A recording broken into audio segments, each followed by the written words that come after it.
So this is the new Apple Pencil. Apple Pencil runs $99. It's separate from iPad Pro, but works with it. You get about 12 hours of continuous use. You can plug it in for 15 seconds. It'll give you about 30 minutes of charge on that. So let's try it out. So if we go down here, this is the new Notes app for the iPad Pro that's shipping with iOS 9. Just pick a pencil here, or pick a pen here, pick a color here, start drawing. You notice the response time is incredibly quick.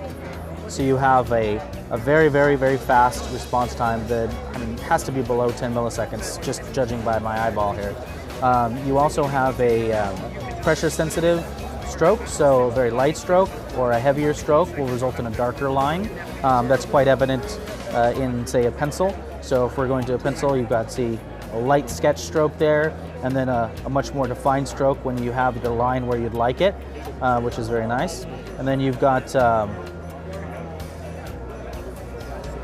once again, very, very fluid motions here, allow you to very quickly sketch out your ideas.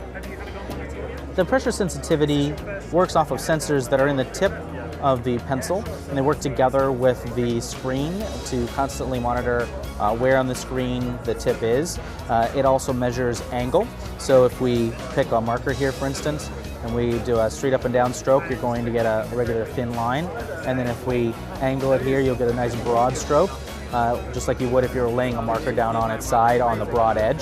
And then of course, you'll see that there are in-between markers, so it's not binary. You get to kind of choose how much of that you lay down at once, which is actually quite stellar.